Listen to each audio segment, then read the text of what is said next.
44 দিনের মাথায় সেনাপ্রধান কিন্তু শেখ হাসিনাকে বাংলাদেশ থেকে তাড়াতে সাহায্য করেছে। সে কিন্তু সমস্ত জায়গায় রিসিপশনটাও সুন্দর মতো নিতে পারে নাই। তার মানে এটা অবশ্যই আমাদেরকে ক্রেডিট দিতে হবে যে তারা আমাদের পাশে ছিল। আসলে বাংলাদেশে 5ই আগস্টের পর থেকেই আমরা শুনে আসছি যে সেনা কু হবে, সেনা কু হবে। আসলে এটা এক ধরনের প্যানিক সৃষ্টি করার জন্য কিছু কিছু মানুষ তৈরি করে, আর কিছু কিছু মানুষ অবস্থার পরিপ্রেক্ষিতে তারা চিন্তা করে যে এরকম কিছু একটা ঘটতে পারে। যেমন শেখ হাসিনা যখন বাংলাদেশ থেকে বিদায় হবে তার আগের দিন পর্যন্ত বাংলাদেশের মানুষের প্রত্যাশা ছিল এরকম যে সামহাও শেখ হাসিনা রিমুভ হোক, বাংলাদেশ থেকে বিদায় হোক, সেটা সেনা অভ্যুত্থানে হোক কিংবা কুর মাধ্যমে হোক কিংবা জন অভ্যুত্থানে হোক। এই গণমানুষের চাওয়াটা ছিল যে সামহাও আওয়ামী লীগকে বিতাড়িত করতে হবে, এবং সে কারণে কিন্তু মানে প্রকাশ্যে হয়তো অনেকে সেনা শাসনের পক্ষে নয়, কিন্তু হৃদয়ে এইটা পর্যন্ত লালন করেছে যে অ্যাটলিস্ট সেনা শাসন বেটার দেন হাসিনা, এই মানসিকতা ছিল। এবং আমি যেহেতু এই ফিল্ড পর্যায়ে আমরা আপনারা বিভিন্ন টকশোতে অনলাইনে যুদ্ধ করেছি, 16 বছর পর্যন্ত কথা বলেছি, আমরা মানুষের তো ভিতরটা বোঝার চেষ্টা করেছি, এবং যারা আন্দোলন করেছে তাদের সাথেও তো দেশে বিদেশে আমাদের সাথে কথা হয়েছে। আপনার এই ফেস দেখি বলেই সম্ভবত 4 তারিখ আমরা হাসনাত আবদুল্লাহর সাথে, আপনি সহ আমরা সহ একসাথে টকশো করলাম রাতের বেলা, রাইট। এবং লাস্ট মুহূর্তে আমরা বিদেশ থেকে যখন এই দেশে ইন্টারনেট বন্ধ, তখন তো আমরা 24 ঘন্টা অলমোস্ট 1 ঘন্টা আধা ঘন্টা ঘুমাতে হয়তো পেরেছি, অনেক সময় পারিনি। তো সেই জায়গা থেকে আমারও একটা ধারণা ছিল যে হোক না সেনা শাসন, তারপরেও হাসিনা এখান থেকে চলে যাক। কিন্তু আমরা সেটা কখনোই প্রকাশ্যে টকশোতে বলে উৎসাহ দিতাম না। এই জন্যই দিতাম না যে সেনা শাসন আসলে কখনোই বাংলাদেশের বা জনগণের শাসন হতে পারে না, এটা একটা আলাদা জগৎ। কিন্তু শেখ হাসিনার অত্যাচারটা থেকে রক্ষার জন্য ওই আকাঙ্ক্ষাটা আমাদের ছিল।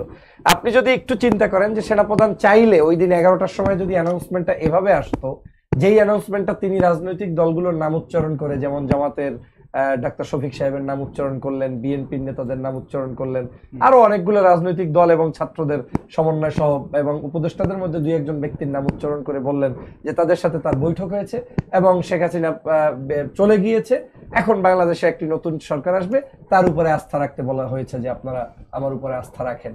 এবং উনি কিন্তু এক ধরনের শেখ হাসিনার এই যে ভাঙচুর সহ বিভিন্ন জায়গায় সমস্যা, সেগুলো নিবারণের জন্য বলতে গিয়ে বলেছিলেন যে কিছু তো ঘটবেই, কারণ 16 বছর পর্যন্ত যা হয়েছে সেই জায়গায় তো কিছু মানুষের প্রতিদান বা মানে প্রতি উত্তরে ঘটছে, এটা তো আসলে একদিনে নিবারণ করা যাবে না।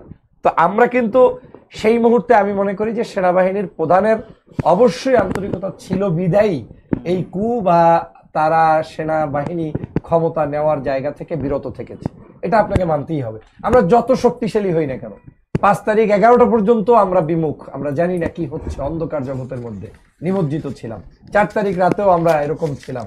মানুষ হয়তো বহু হতাহত হতো, হ্যাঁ স্বাধীনতা হতো না, হতো একটার পরে আরেকটা হতো, আরো 1 লাখ মানুষ মারলেও হাসিনা হয়তো ক্ষমতা ছাড়তো না, কিন্তু সেনাবাহিনী আমাদের পাশে এসে দাঁড়িয়েছে। আপনি একটা জিনিস দেখেন, 44 দিনের মাথায় সেনাপ্রধান কিন্তু শেখ হাসিনাকে বাংলাদেশ থেকে তাড়াতে সাহায্য করেছে।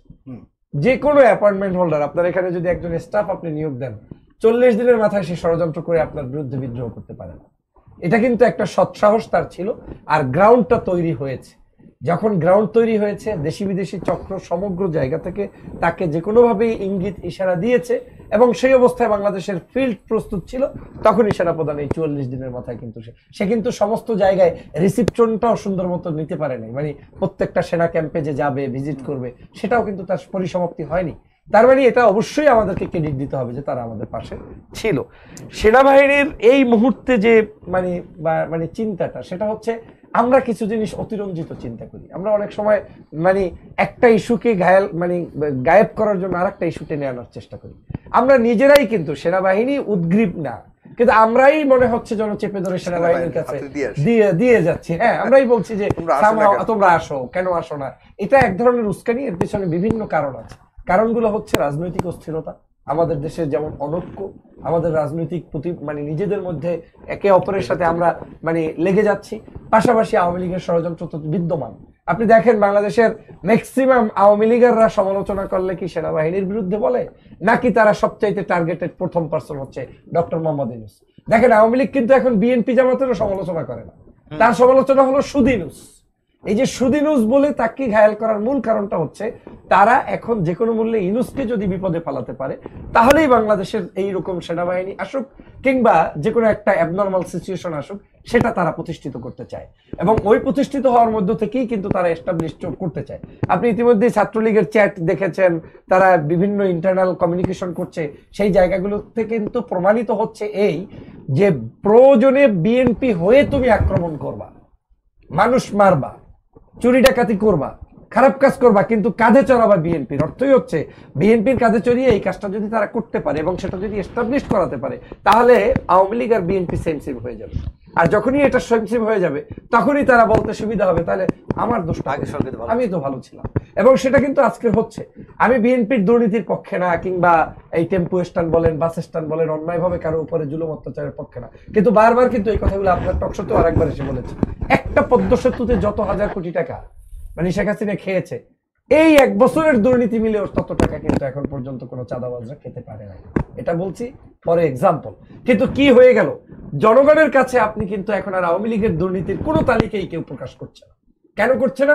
আমার টকশোগুলোর মূল টার্গেট নিয়ে যাওয়া হচ্ছে বিএনপি জামাতের কাছে। আমার বক্তব্যের মূল টার্গেট নিয়ে যাওয়া হচ্ছে আমাদের মধ্যের ভিতরে। আমরা একে অপরকে ঘায়েল করছি, বিএনপি জামাতকে, জামাত বিএনপিকে, কিংবা এনসিপি জামাতকে বিএনপিকে, এভাবে করে একে অপরের ভিতরে ফেসবুক চালাচালি করতে গিয়ে হাসিনা কিন্তু পার পেয়ে যাচ্ছে। অথচ একটা খুনি গত 1 বছরের প্রত্যেকটা টিভি টকশো থেকে শুরু করে রাষ্ট্রের প্রত্যেকটি জায়গা থেকে জাতীয়গতভাবে ঐক্যবদ্ধভাবে প্রচার করা উচিত ছিল গত 16 বছরের সকল অন্যায়, দুর্নীতি, অবিচার, ধর্ষণ, হত্যা, নির্যাতন, নিপীড়ন যেগুলো বাংলাদেশ থেকে এখন ব্ল্যাক আউট হয়ে গিয়েছে। মানে এটাকে মনে হচ্ছে যেন একটা পরিকল্পিত উপায়ে তারা এটা করছে। অতএব আপনি সেনাবাহিনীকে দোষ দিয়ে তো লাভ নেই।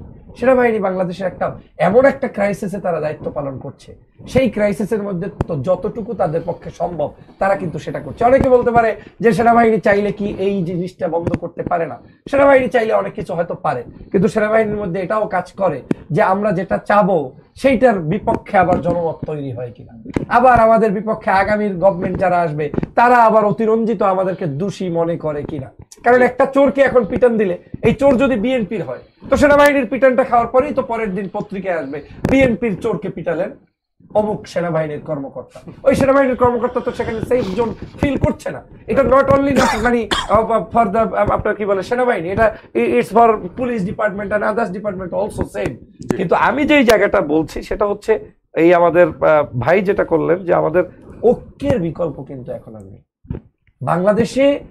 এখনো যদি কেউ মনে করে, যেমন লেসে বিএনপি মনে করে যে আমি আসবো, ক্ষমতায় আসবো, আমার জনপ্রিয়তার শীর্ষে আমি, এই দেশে 100% জনপ্রিয় হওয়ার পরেও আপনি আগামী দিন আপনার জন্য জিরো হয়ে যাবে, এটাও আপনার এমন একটা দেশের মাটি। এটা আপনি এটা ভাবে আপনাকে কাজ করতে হবে। যেমন ক্ষমতা টিকিয়ে রাখতে হলেও আপনার সাথে সম্পর্ক রাখতে হবে জামাতের, আপনার সাথে সম্পর্ক রাখতে হবে বৈষম্য বিরোধী আন্দোলনের যারা স্টেক হোল্ডার ছিলেন, এখন যারা এনসিপি এসেছেন, কিংবা আরো যারা ছোট বড় রাজনৈতিক দল, প্রত্যেকের সাথে। এবং প্রত্যেকের জায়গাটাকে আপনি শ্রদ্ধা, কাউকে ইগনোর করা যাবে না, মোটেই না, মোটেই। এটার দুইটা ইফেক্ট হবে। একটা হচ্ছে আপনি হয়তো ক্ষমতায় চলে আসতে পারবেন, দেখা যাবে যে ভোটে আপনি একটু হলেও বেশি পেলেন, কিন্তু ক্ষমতায় আসার চাইতে ক্ষমতা রক্ষা করাটা হচ্ছে সবচেয়ে ইম্পর্টেন্ট। আপনি 15 দিনের মাথায় আন্দোলন শুরু হবে, 20 দিনের মাথায় বাইতুল মোকাররমে মিছিল শুরু হবে, 1 মাস 2 মাসের মাথায় ব্লকেট কর্মসূচি শুরু হবে। এগুলো ট্যাকেল দেওয়ার ভাষা বিএনপির নেই। ট্যাকেল দিতে হলে কি করতে হবে? খুন করবে, গুম করবে, আয়নাঘর করবে। 24-এর গণ অভ্যুত্থান এগুলোকে একেবারে মাটির সাথে মিশিয়ে দিয়েছে। Nobody can start again same things what Awami League played. So আমাদেরকে যেই জায়গাটায় এখন করতে হবে সেটা হচ্ছে দোষারোপের রাজনীতি থেকে বের হয়ে এসে সেনাবাহিনী এবং পুলিশ বাহিনী সহ সকল বাহিনীগুলোকে আমাদেরকে শক্তি সঞ্চয় করতে হবে, তাদেরকে দেশপ্রেমিক ভেবে তাদের সাথে ঐক্যের বন্ধন তৈরি করতে হবে। এবং সেই বন্ধনটার প্রথম যারা ভূমিকা পালন করবে, শুধু সরকার না, আগামীর সরকারে যারা আসতে চায় তাদের কি এই ভূমিকাটা পালন করতে হবে। তারা যত বিশ্রী ভাষায় আমাদেরকে বা অন্যদেরকে কিংবা যে কোনো উইংকে দূরে রাখার চেষ্টা করবে, তারা তত বিপদের মধ্যে সামিল হবে। জি, আপনাকে অনেক ধন্যবাদ।